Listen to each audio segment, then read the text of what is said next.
ইরানে সাম্প্রতিক সরকার বিরোধী বিক্ষোভে অংশগ্রহণকারীদের দাঙ্গাকারী আখ্যা দিয়ে তাদের ৩ দিনের মধ্যে আত্মসমর্পণের আলটিমেটাম দিল দেশটির সরকার। সোমবার ইরানের পুলিশ প্রধান এ আলটিমেটাম দেন। তিনি বলেন, নির্দিষ্ট সময়ের মধ্যে আত্মসমর্পণ করলে শাস্তি শিথিল করা হবে, না হলে তাদের বিচার করতে আইনের কঠোরতম প্রয়োগের হুঁশিয়ারি দেন তিনি।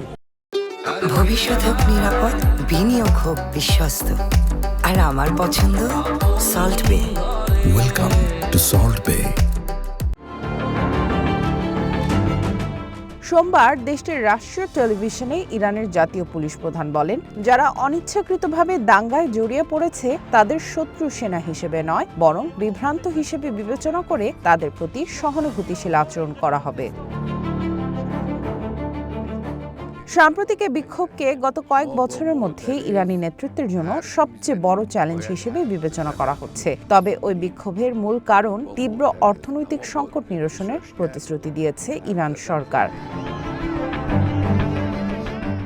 দেশটির কর্মকর্তাদের দাবি, বিক্ষোভ শুরুতে শান্তিপূর্ণ থাকলেও পরবর্তীতে ইরানকে অস্থিতিশীল করার লক্ষ্যে আমেরিকা এবং ইসরায়েলের মদতে তা বিশৃঙ্খলায় রূপ নেয়। দেশটির রাষ্ট্রীয় টেলিভিশনে প্রকাশিত এক যৌথ বিবৃতিতে বলা হয়, সোমবার ইরানের নির্বাহী, আইন ও বিচার বিভাগের প্রধানরা জনগণের জীবনযাত্রা ও অর্থনৈতিক সমস্যা সমাধানে দিন-রাত কাজ করার অঙ্গীকার করেছেন। তবে সন্ত্রাসী কর্মকাণ্ডে উস্কানিদাতাদের কঠোর শাস্তি দেওয়ার হুঁশিয়ারিও দেওয়া হয়েছে বিবৃতিতে।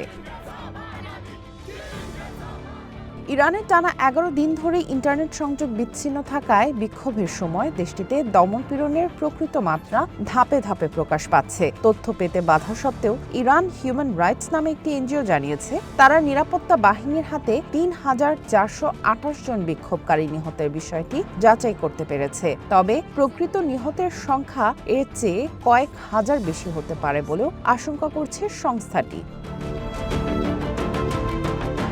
এদিকে ইরানের বিক্ষোভকে তেহরানের জন্য নতুন পরীক্ষা হিসেবে অভিহিত করেছেন তুর্কির প্রেসিডেন্ট রিসেপ তাইয়েপ এরদোয়ান। অঞ্চলটিকে বিশৃঙ্খলার দিকে ঠেলে দেয় এমন যে কোনো উদ্যোগের বিরুদ্ধে আঙ্কারা অবস্থান নেবে বলে প্রতিশ্রুতি দেন তিনি।